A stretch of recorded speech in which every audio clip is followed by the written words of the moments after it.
এক ব্যক্তি চেকিয়ার একটি ছোট্ট শহর জনজমতে এসেছেন। সে লম্বা, তার হাতে একটি স্যুটকেস।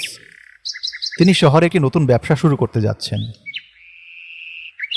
লোকটি একটি নতুন বাড়ি কেনার জন্য একজন স্টেট এজেন্টের সাথে দেখা করতে এসেছেন। বাড়িটি তার বেশ পছন্দ হয়েছে, তাই তিনি আজ কাগজপত্রগুলোতে সই করতে এসেছেন। তার নাম আবিদ। তিনি তার স্ত্রী নামিরার সাথে আরেকটি শহরে থাকেন। তাদের একটি 7 বছরের ছেলে রয়েছে, তার নাম আদনান।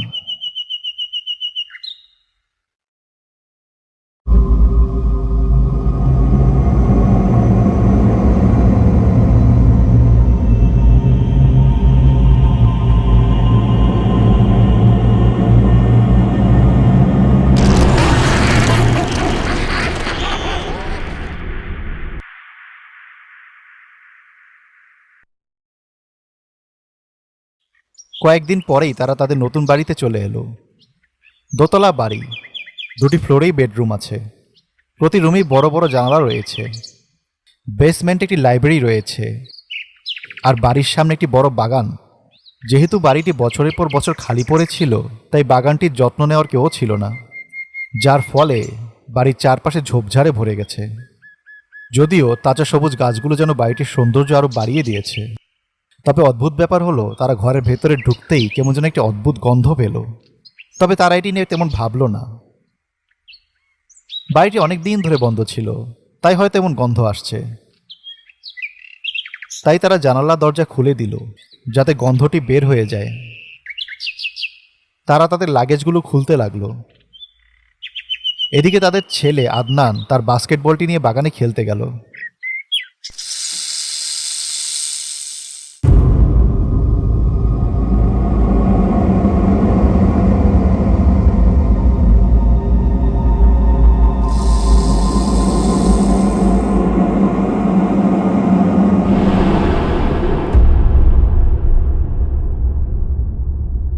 মা, আমি বাগানে একটি সাপ দেখেছি।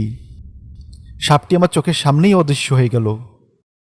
তুমি ভুল দেখেছ, সাপ অদৃশ্য হয়নি। হয়তো আশেপাশে কোনো গর্ত ছিল, তাতে চলে গিয়েছে। বাড়িটি অনেক বছর এভাবেই পড়েছিল, আর বাগানটি দেখাশোনা করার মতো কেউ ছিল না। সাপ থাকাটা অস্বাভাবিক না। কালকে বাড়ির কাজ করানো হবে, বাগানটিও পরিষ্কার করা হবে। এরপর তুমি আর কোনো সাপ দেখবে না আশা করি। শোনো বাবা, তুমি যদি কোনো সাপ দেখো তার কাছে যাবা না। সাপ বিষাক্ত হয়, তোমাকে কামড়ে দিলে পরে বিপদ হবে। ঠিক আছে বাবা, যাও ফ্রেশ হয়ে নাও, আমরা একসাথে লাঞ্চ করব।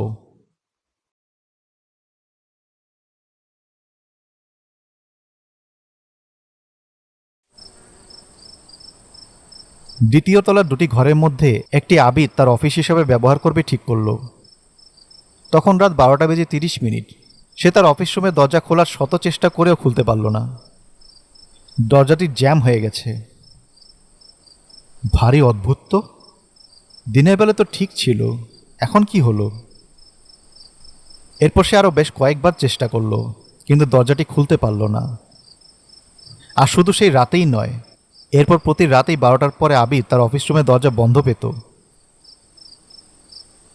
দিনের বেলা ঠিকই থাকতো, কিন্তু রাতে যেন কেউ দরজাটি ভেতর দিয়ে বন্ধ করে দেয়। কয়েক সপ্তাহ কেটে গেল। শুধু রাত 12টার পর আবিদের অফিস রুমের দরজা বন্ধ হয়ে পড়া ছাড়া আর কোনো সমস্যা তারা পড়েনি। আবিদ তার নতুন ব্যবসা নিয়ে খুব ব্যস্ত হয়ে পড়ল। আদনান এখনো স্কুলে ভর্তি হয়নি, তাই সে সারাদিন নামিরার সাথে বাড়িতেই থাকত। একদিন নামিরা টিভি দেখছিল। হঠাৎ সে তার সামনে একটি সাপ দেখতে পেল। সাপের চোখ লাল। যদিও সাপটি নামিরার দিকে তাকায়নিও পর্যন্ত, কিন্তু নামিরা বেশ ভয় পেয়ে গেল। তাছাড়া বাড়িতে আদনান রয়েছে, সাপটি তার ক্ষতি করতে পারে।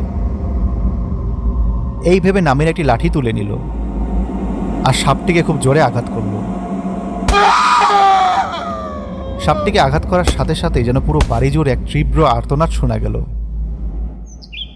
নামিরা পুরো বাড়িতে খোঁজ করল, কিন্তু কিছুই দেখতে পেল না। নামিরা সাপটিকে নিয়ে বাইরে ফেলে দিল।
কতটা বেদনাদায়ক এখন তুমি বুঝবে।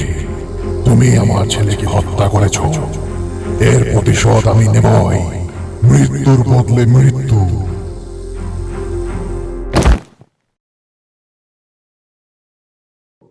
নামিরা, নামিরা, কি হয়েছে? পরের মুহূর্তে নামিরা একটি কণ্ঠস্বর শুনতে পেল, যেন কেউ তার নাম ধরে ডাকছে। নামিরা চোখ খুলে দেখল আবিদ তার পাশে বসে আছে। সাপ! সেই সাপগুলো আমার ছেলেকে মেরে ফেলবে। কি বলছো তুমি? তখন ভোর 4টা বাজে। যখনই নামিরার আদনানের কথা মনে পড়ল, সে দৌড়ে আদনানের ঘরের দিকে গেল।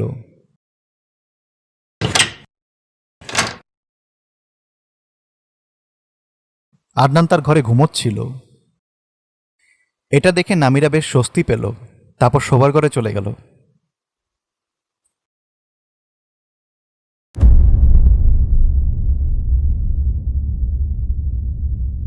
নামিরা এবং আবিদ তাদের ঘরে ফিরে এলো। নামিরা আবিদকে সবকিছু বলল, সেদিন সাপ দেখা আর সেটাকে মেরে ফেলার পর চিৎকার শুনতে পাওয়া, তারপর তার স্বপ্নে একটি জিন এসে তার ছেলের হত্যার প্রতিশোধ নেওয়ার কথা তাকে বলল। এসব শুনে আবিদ বলল, তুমিও না আদনানের মতো কথা বলছো।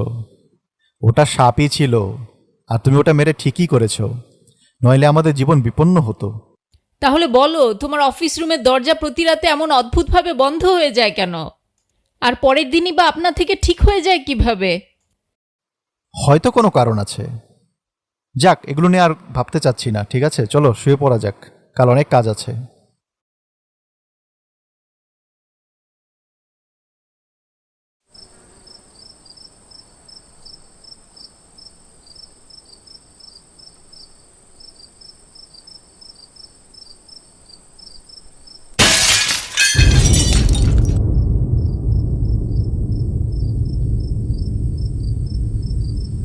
বাবা,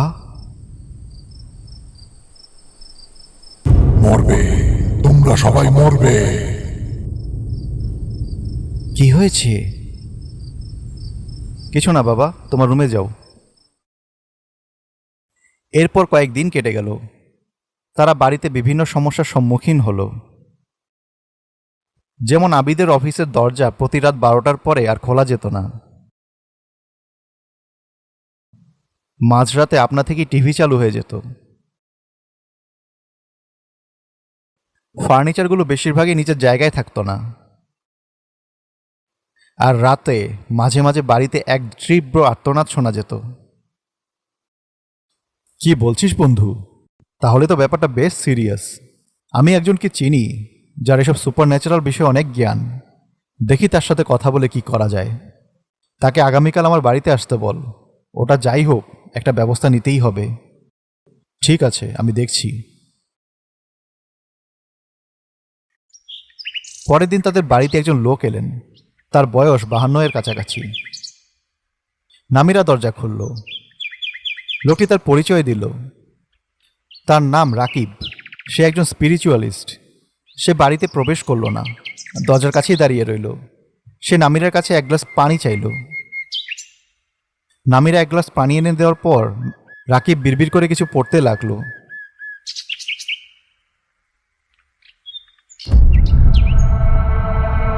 তারপর গ্লাসে ফু দিতেই পানি রক্তে পরিণত হল। নামিরা এবং আবিদ অবাক হয়ে গ্লাসের দিকে তাকিয়ে রইল। নামিরা এবং আবিদ রাকিবকে সব বলল। রাকিব বাড়ির সব ঘরগুলো ঘুরে ঘুরে দেখতে লাগলো। দ্বিতীয় তলার ঘরের কাছে আসার সাথে সাথেই সে দোরগোড়ায় গিয়ে থামল এবং ঘরে অভ্যন্তরে অদ্ভুত ও ভারী কিছু উপলব্ধি করল। সে পকেট থেকে ছাই টাইপের কিছু বের করে কিছু বিড়বিড় পড়ে সেটা উড়িয়ে দিল।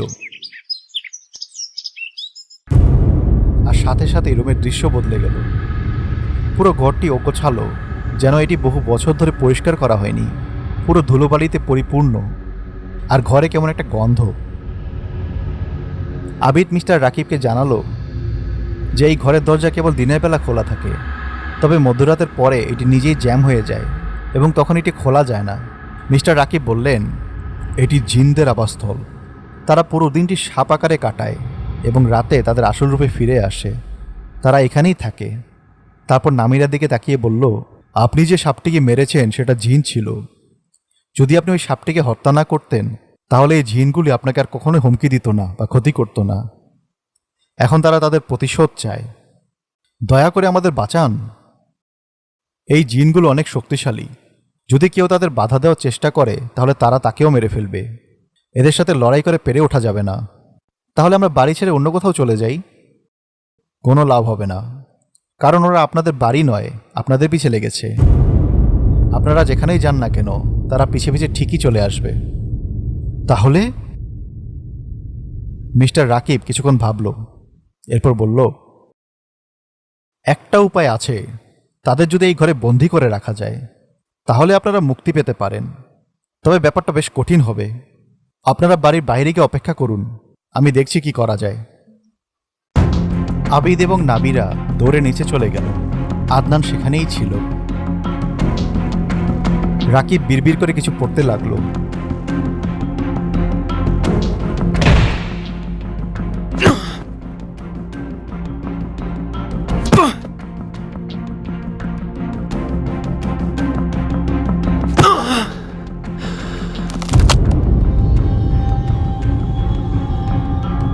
আবিদ এবং নামিরা তাদের ছেলেকে নিয়ে দ্রুত বাড়ির সদর দরজার দিকে যেতে লাগলো। দরজার কাছে যেতেই দরজা আপনা হতে বন্ধ হয়ে গেল। এদিকে আবিদ, নামিরা আর আদনান যেন আর চলতে পারছে না। তাদের পা ভারী হয়ে এসেছে।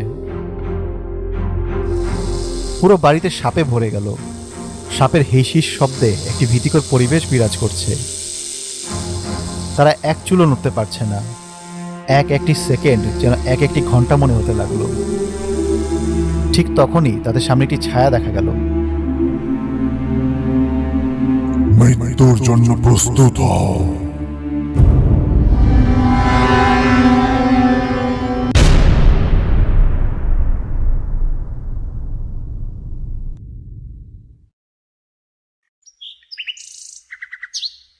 কয়েক মিনিট পর পুরো বাড়িটি খালি। সেখানে কোনো সাপ বা ছায়া নেই।